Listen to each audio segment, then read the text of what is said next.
Welcome to another episode of True Tall Tales and Whiskey. Tonight we have David Tribble that came into the Whiskey Locker. Welcome, man. Thanks for coming out. What's up, guys? Thanks for having me. Fort Worth, Texas.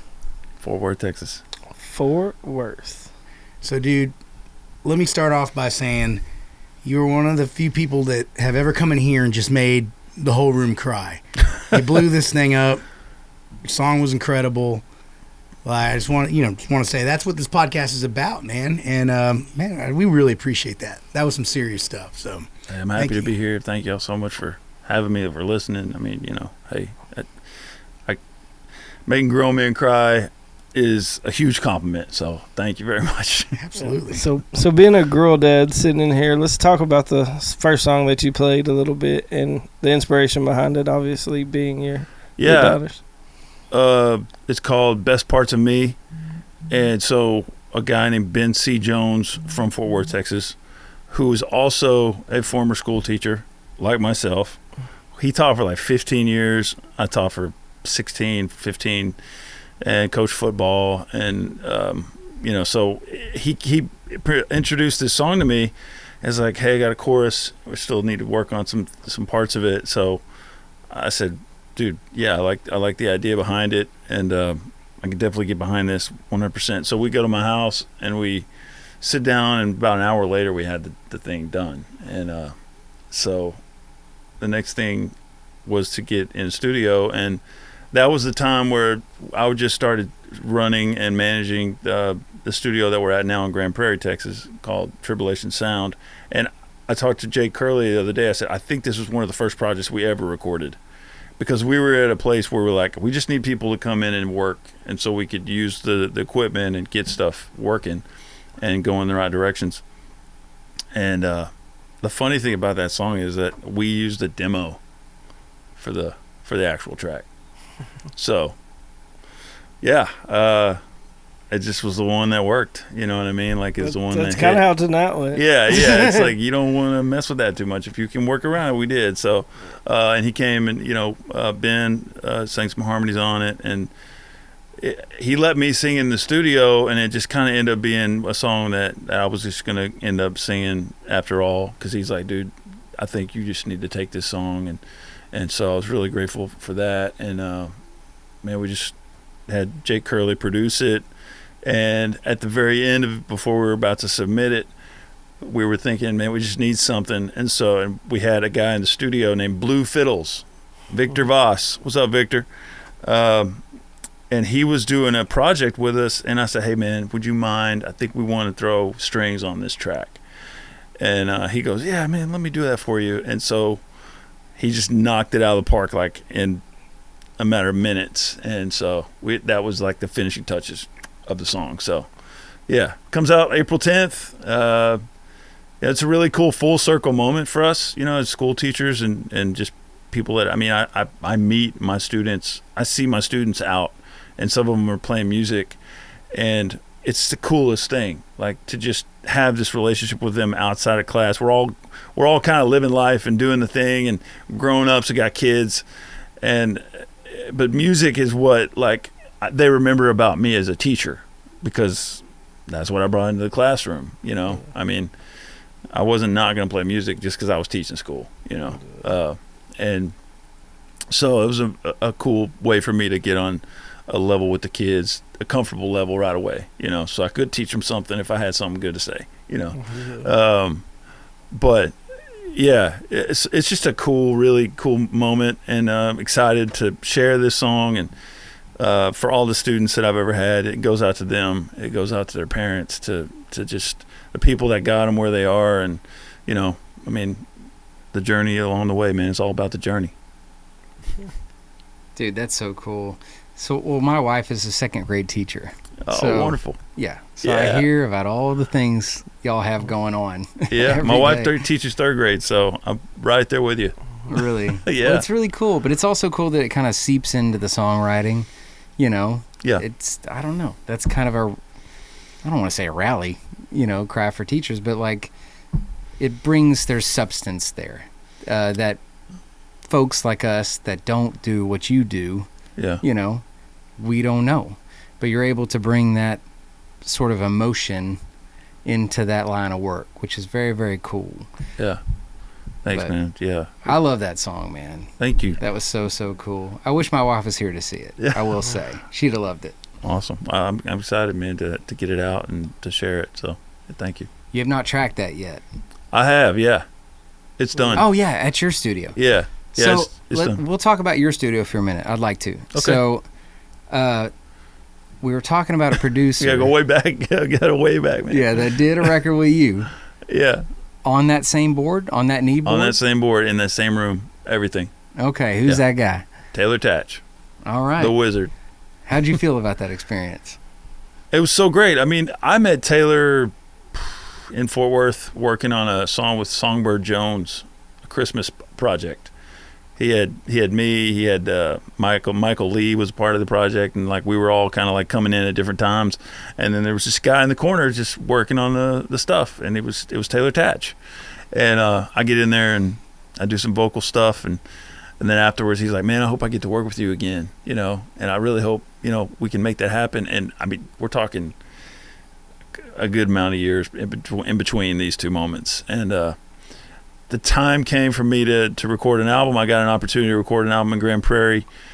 By the city of Grand Prairie said to me, hey, David Tribble plays in our city a lot. He kind of represents our city a lot of times when he plays at Firehouse Gastro Park. And we've gotten to know him. Been a few years. He's been playing out there, has a residency. He said, hey, would he be interested in recording an album? We have a studio. And so Cameron Ray was the booker at that time, still is. He said, hey, would you be ready to record an album if you had a chance to right now? I said, yeah, dude, I'm ready.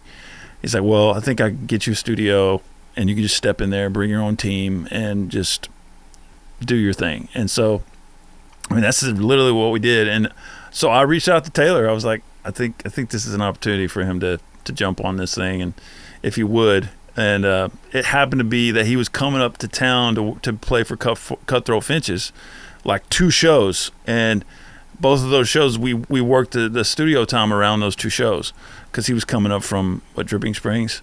Yeah. And so, man, I mean, just everything aligned. We got Nate Whedon on drums. We got MZ Robinson on bass. I mean, he brought all these guys in, you know. He's like, I got the perfect guys for you, man. I got you. And it was just awesome. And we had such a great time. It was during the ice storm, you know. Like, there was a time where I was like, hey, I don't think I can get there because it's ice storm and you just drove up from Dripping Springs, but I can't get out there today. But yeah, it was just an awesome experience with Taylor. I'm glad I got to know him, and I'm grateful to have him on that project. But on that board too, on that board, yeah. If we can talk about a Neve board, talk about the Neve board. Special, man. A lot of people like that. That's a damn mortgage. I know it is, man. I know it is. It's a Rupert Neve 5088. I was told there's only 2 like that in the whole world, like that with the specs on it. And so, because when they built it, and the city of Grand Prairie did all this with a guy named Zach Balch. Zach Balch designed that studio. So shout out to Zach, because he designed it. Something happened. He left. The whole team that designed it left, and then the studio was just sitting there. It's all its glory, and no one really did anything with it. Nobody stepped in there and said, we're going to make this thing fired up. Nobody did that. They worked on a few projects here and there, but it just remained kind of like this cool thing that nobody really cared about and nobody knew what to do with, you know.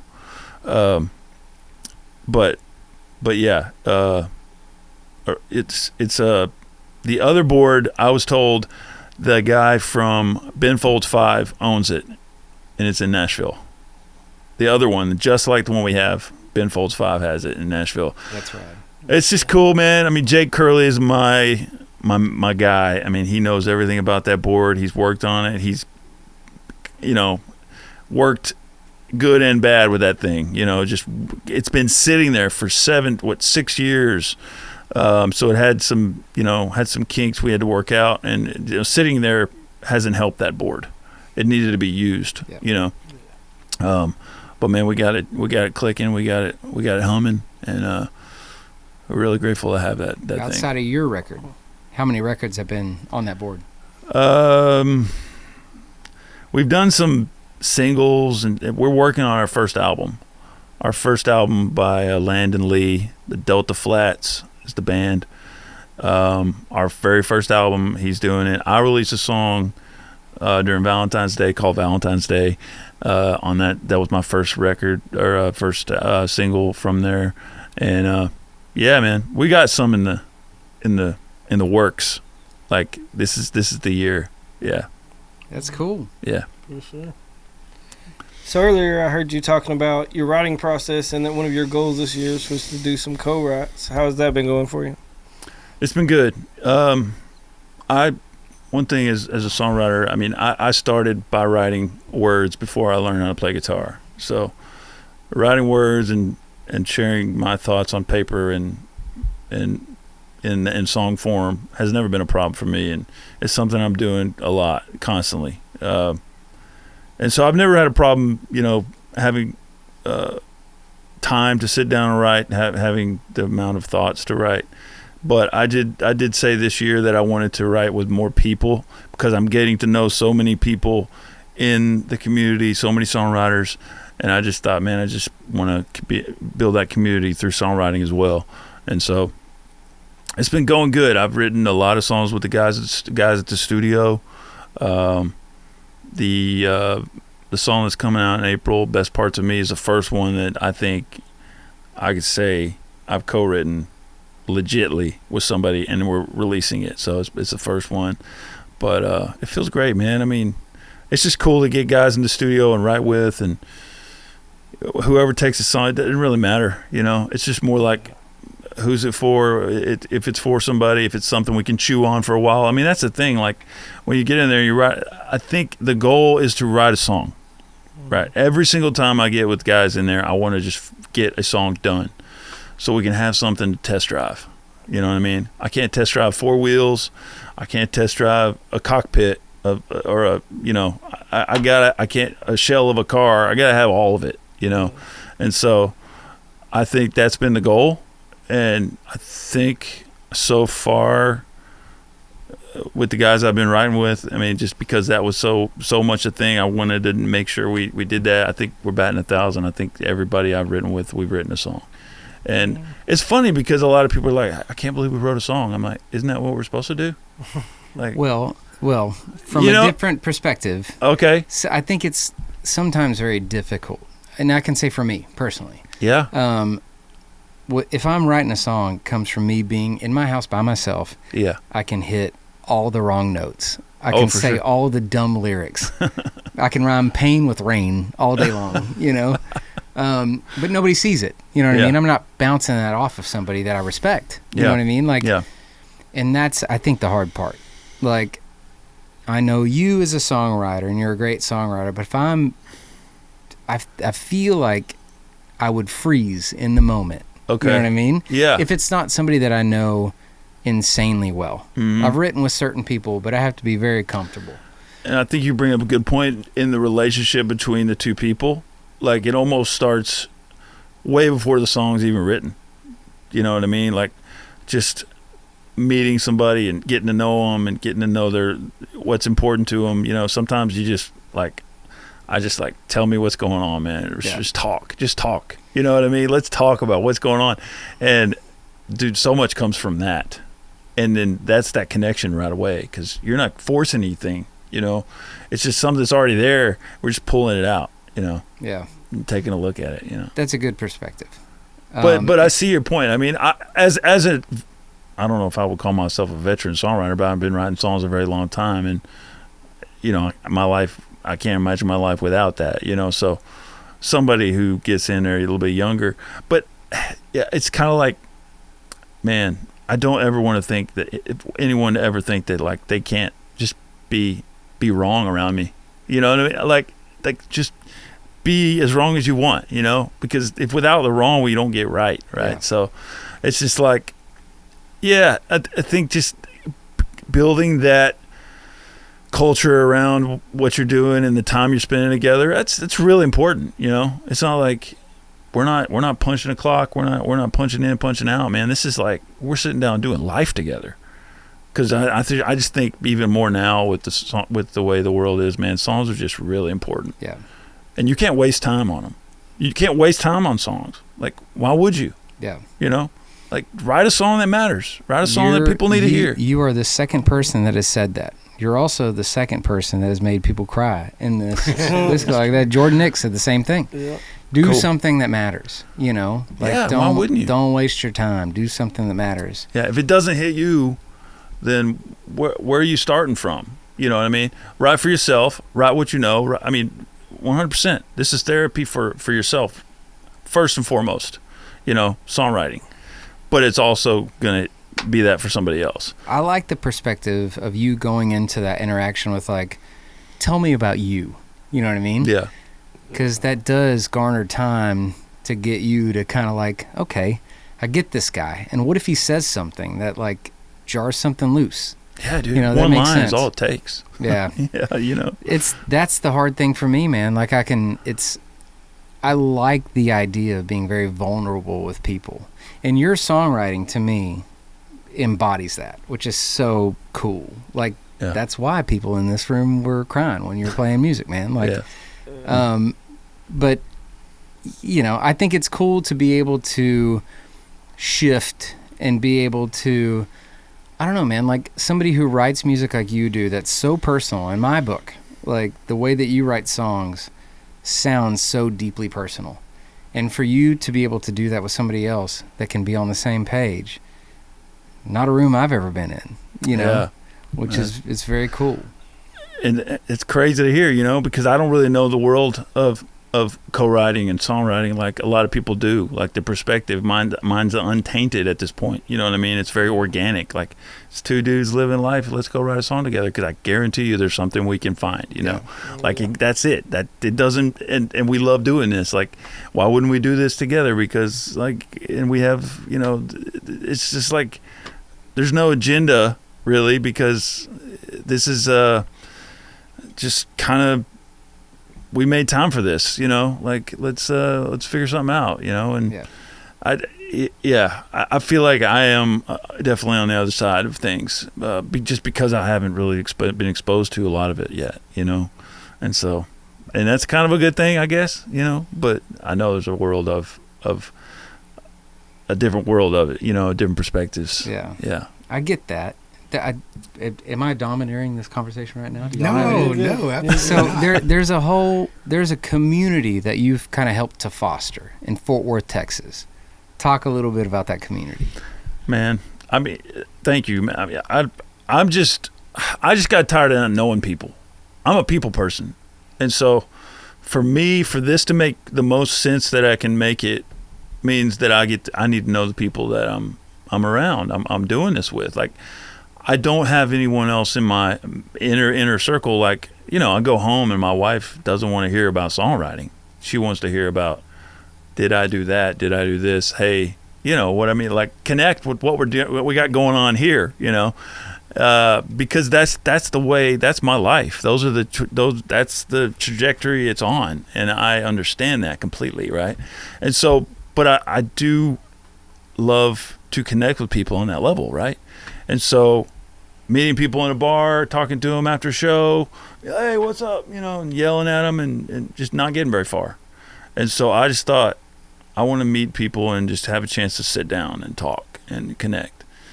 And because this is just about, I mean, and ideally I know it's about way more than music. You know, everybody's life is, whatever the main thing is in their life, it's about way more than that. Always, you know. And so I just thought, what if I just invite people to meet, you know, hang out? And I did. I put it on Instagram. I said, hey, guys, songwriters, let's meet, hang out, talk, whatever.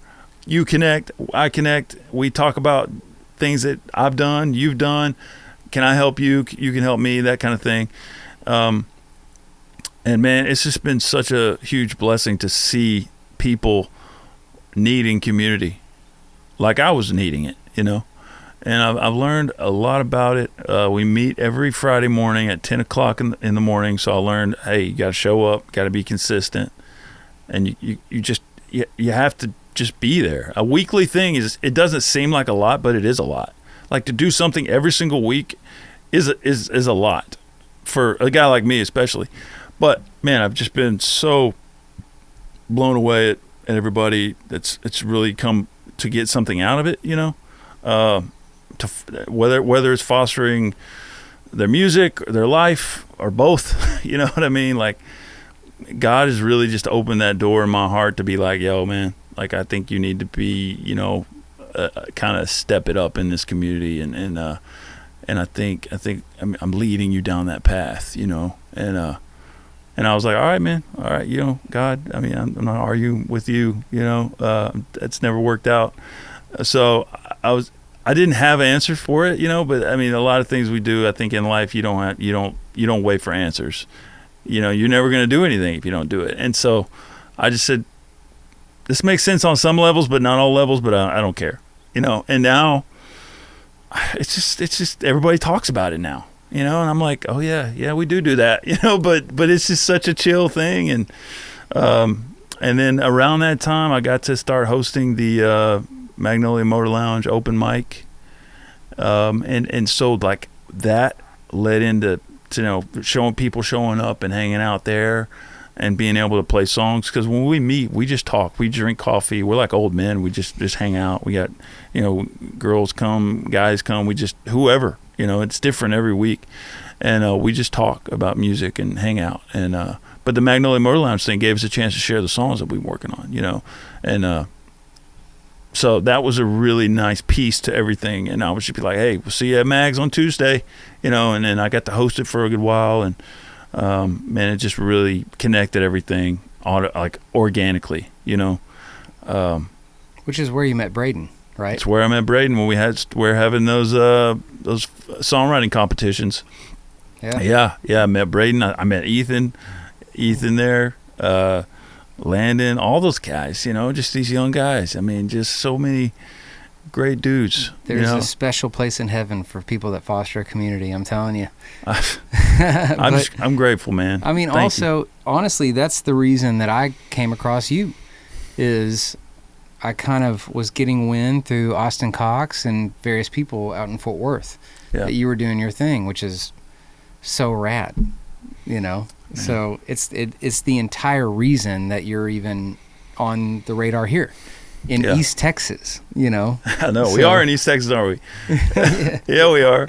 I love East Texas. I went to school in East Texas. You had to make that drive out here, an hour and 30 or something like that. East Texas is a nice drive, man. It's once you get over the bridge, I was good. It ain't too bad. You didn't hit too bad traffic? No, I can hit Sunday. My Sunday drives are good, man. Homie, you always got some jackass that breaks down in the middle of the road and they don't push their car over to the shoulder. At East Texas, I know it's true. And a tractor or something rolling down the highway or something too. Yeah. I think that I can speak for Martin, and Ethan Martin was in studio tonight as well, that you're leaving with 3 more fans for sure, because you were like first verse in, and we were looking at each other like, this is why we started this. This is why we do this. That's awesome, man. I mean, I'm just grateful to be here, and I love guys like you guys that support local music like this, like you do with your hearts, leading the way. It means everything, man. I mean, and we're fostering together. Like, don't leave that part out, because we're fostering together 100%. And with that being said, and with your finger on the pulse of everything going on in Fort Worth, who would you recommend we bring in? Who would be a... Gosh. I mean, I've been so fortunate to meet some of these young guys. Just like guys like Shane Honeycutt, you know what I mean? Like the guys that you wouldn't know about, but just man, they get it. You know what I mean? When it comes to songwriting, I mean, but there's guys like Ethan Macheco, Dalton Shackelford. I mean, guys. I mean, I was doing this at 18, 19 years old as well, but I just didn't. There was no way that I had that drive or focus, right? And that's what where the rubber hits the road is that drive and that work ethic. I mean, if people don't have it, I mean, it's not going to last. It's not going to work. It's not going to stick, right? And Seth Vandover, another one, like just a hardworking guy. He's a Razorback too, so I'm a Razorback. He's a Razorback. Razorback fans stick together, and so it's just if you're 20 and you're 21, you have people like helping you and getting you and guiding you and showing you, dude, that's game changer stuff. I didn't have that. I mean, and it's okay, but I don't want I want people to have that. You know, I think they do with guys like you, and just because this is what we want, and we understand how important it is. Even though it's like, yeah, I could do 5 or 6 other things, but like this is where I'm supposed to be. You know what I mean? Like songwriting, playing music, like, and wherever happens and whatever success looks like for music, man, that's up to that we don't get to decide that. You know what I mean? Like it just, I know guys like that when it just comes from the right place, and you're like, well, no matter what, you're gonna get what you need out of what you love to do, which is songwriting and playing music. Yeah. You know what I mean? The cup's full before you go out there and do whatever. And for some guys, they're doing big things and going, you know, having amazing opportunities. And some guys, they're not. But you know, success looks different for everybody. But it seems like the cup is pretty full with that next generation. It's a weird deal. Yeah. And I do think there's something about what's going on with where you don't know what's real and what is real. That they're looking for something very authentic. And we were having a conversation off mic earlier regarding AI and the future of music and art and all that kind of stuff. But I am curious, kind of, it bids the conversation to go in that direction a little bit. Like, what's your perspective there? Well, I mean, I just think you need to be aware of it, right? I don't think you need to ignore it because it's going to show up. You know, somebody's gonna send you a Suno, and you're gonna be like, "What in the world am I listening to? Where did you get this?" And you're like, "Oh, it's AI," and it catches you off guard, because you're like, "This sounds like a song. Where did you record it?" You know, they're like, "I didn't record it." That's what happened to me. That's my experience, but it's not like I have guys that are like, "Yeah, we just need to do this exact thing." It was just a starting point. So I think you can trip over it. Right, but I just think if you just keep your 2 feet on the ground, you know what I mean, and like, that's AI. Okay, cool, whatever. Yeah. When I pick up a guitar and sing this song, this is what it sounds like. That's where it starts. That's where it ends. AI can do whatever it wants, but it can't get in front of a microphone and play the song for the people in the crowd. Yeah, and that's what matters. That's the true thing. That's the thing that I think people are really looking for, especially when it comes to music, particularly. Yeah.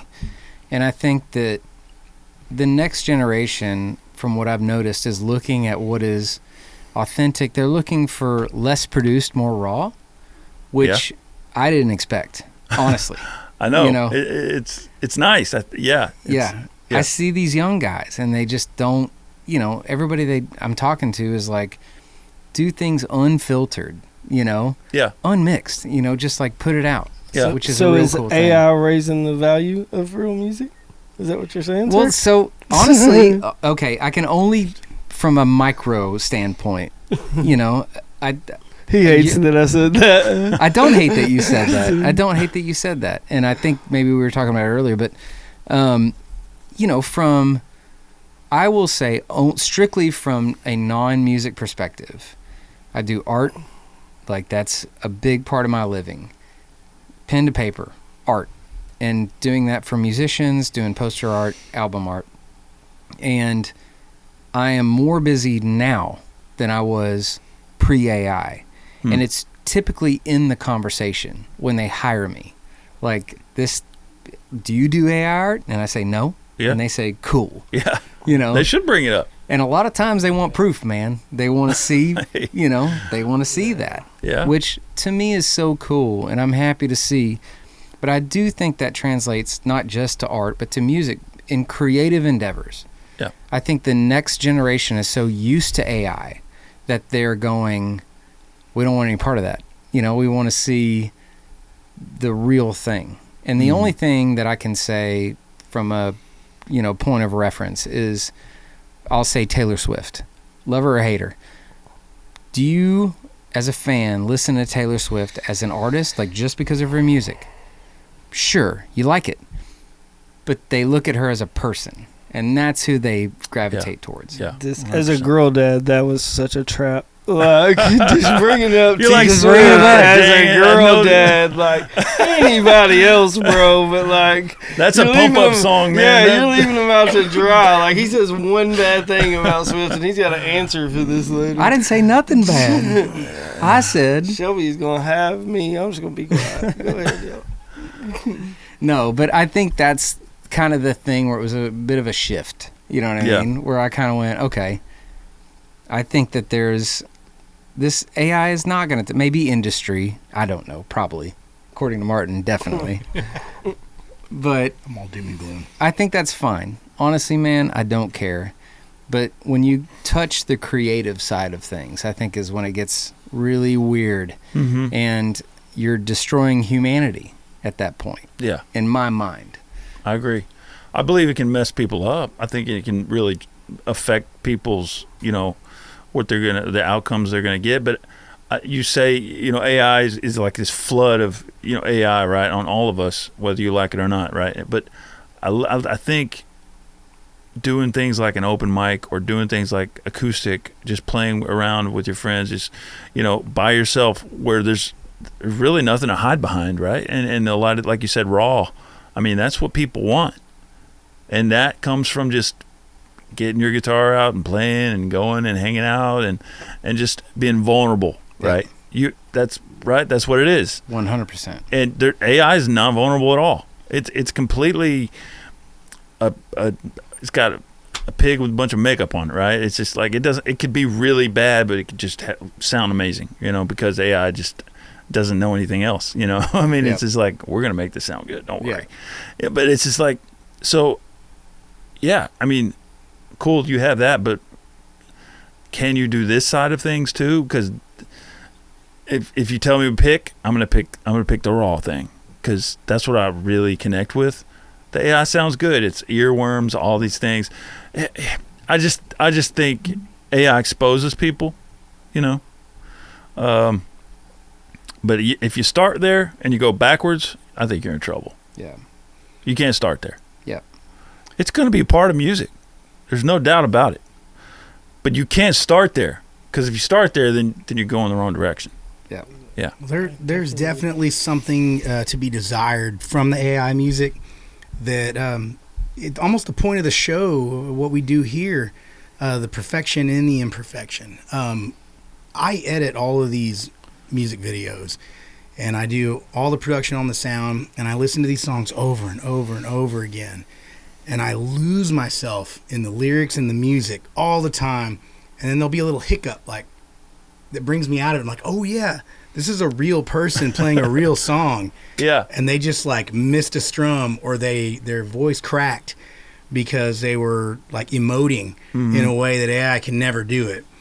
And I feel like there is a desire for that the younger kids are kind of coming out of the woodwork looking for, almost on this like it's this wavelength of like hearing your mother sing "Rockin' My Baby" to you.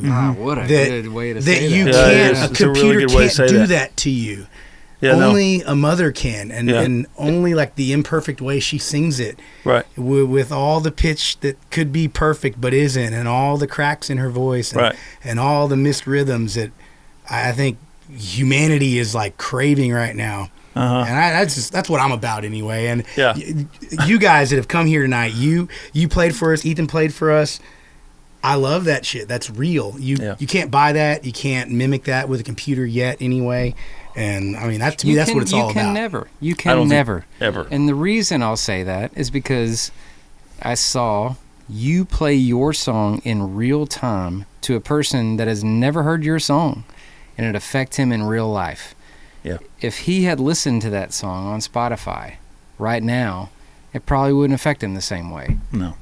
Yeah. So to me, true. that's very important. We proved it. We proved it tonight. dude. Yeah, that We was badass. proved it. AI we killers. tonight. We had an agenda. Oh, man.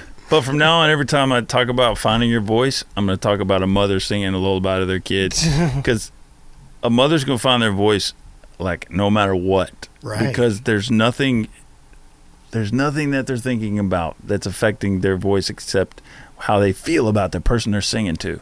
You know what I mean? Finding your voice is very important, right? And I think the younger guys is a lot harder for them. I think it's a lot harder for younger generations now. There's a lot of noise, man. There's a lot of noise, and there's a lot of comparisons and this and that. But, man, finding your voice is really the key, right?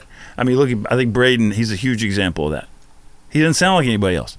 He sounds like Braden Stewart, and because that's what he should sound like. Everybody has that. They just have to search for it. It took me a really long time to find my voice, but, I mean, it didn't really matter it just was a matter of time before it was going to happen. It just didn't really matter when, you know what I mean? Like, I'm just grateful it did happen, you know, because, finding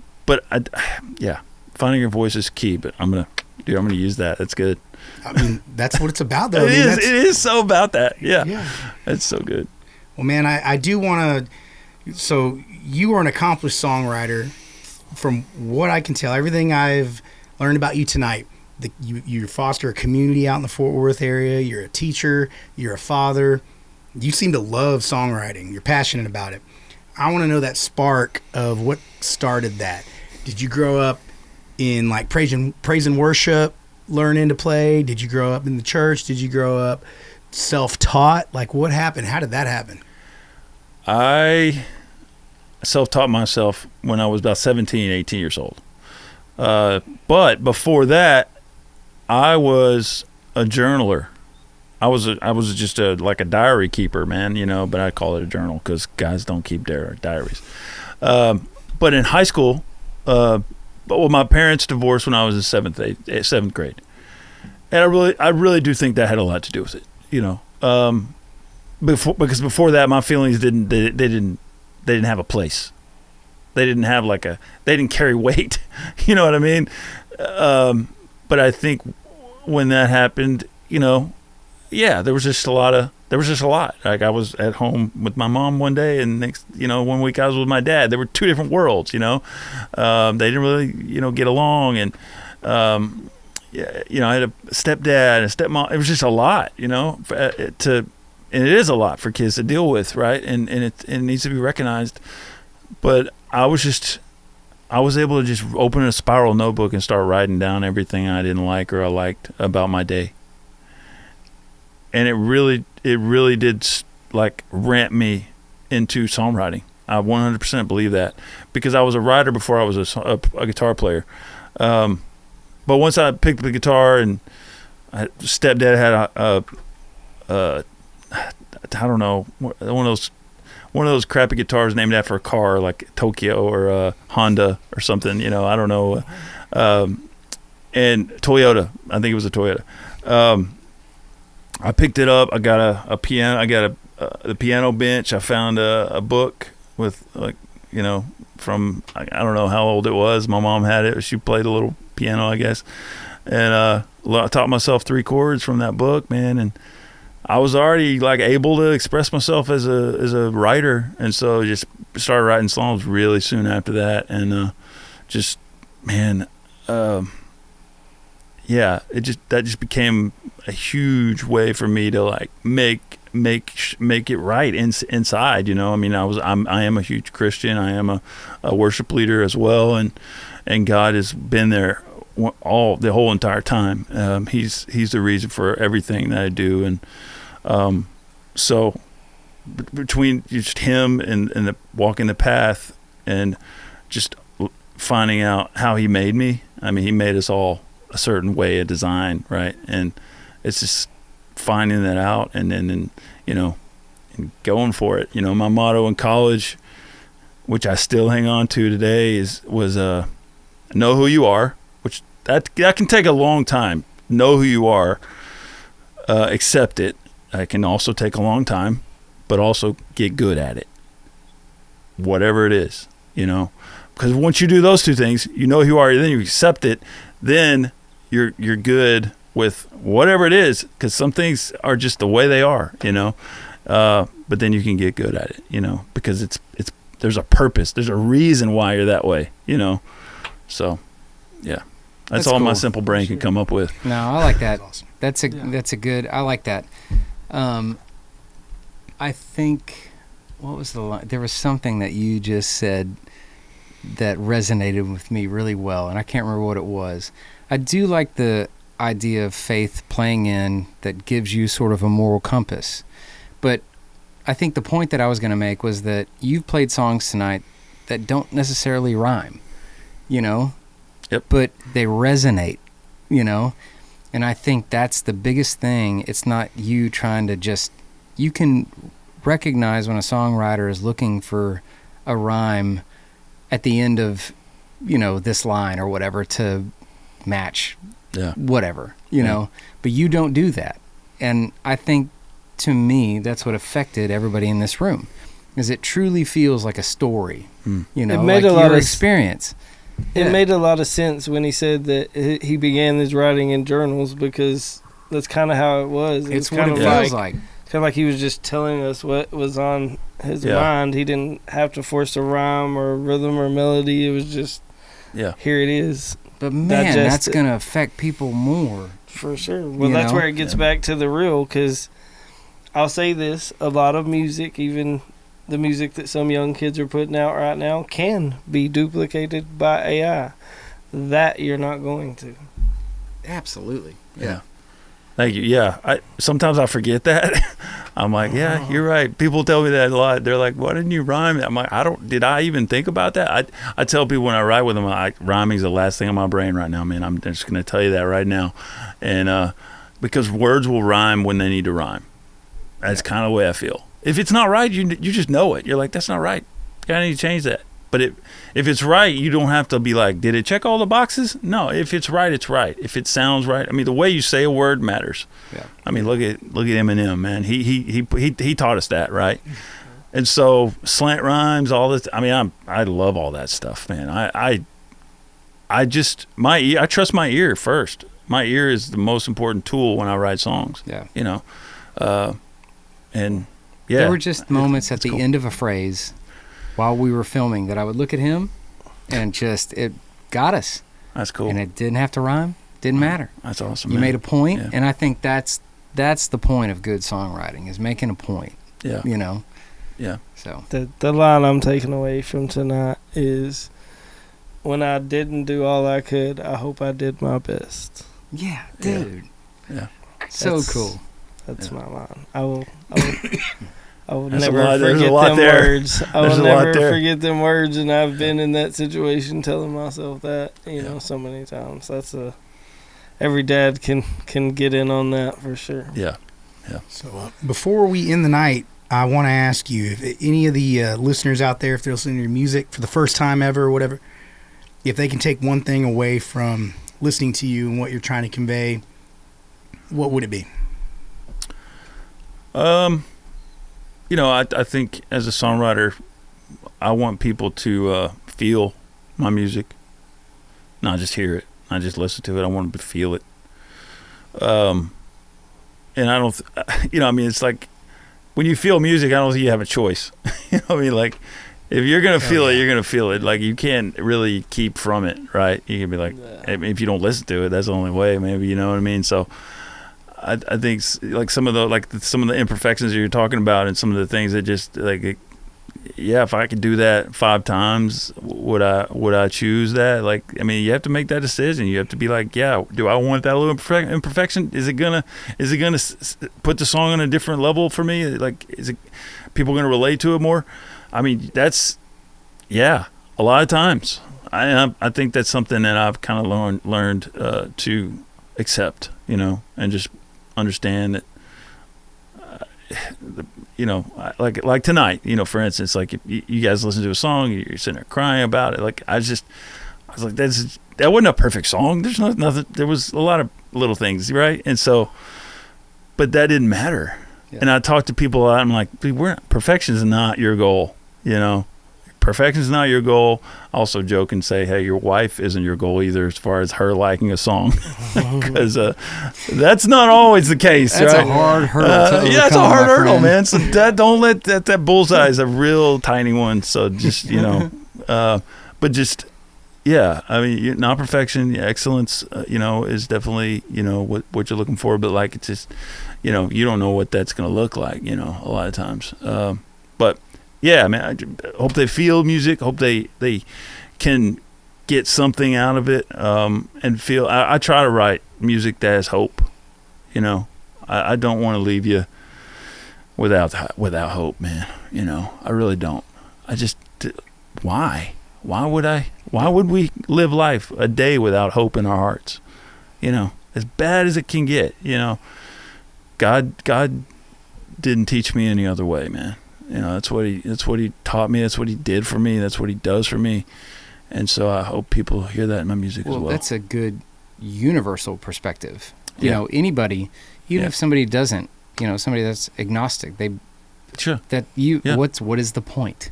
If What's you the point? Don't have, you know, you don't have hope, you know? So I do like that. And I love that that's your perspective, is putting that out into the world, which is not what everybody does, but it's a cool thing.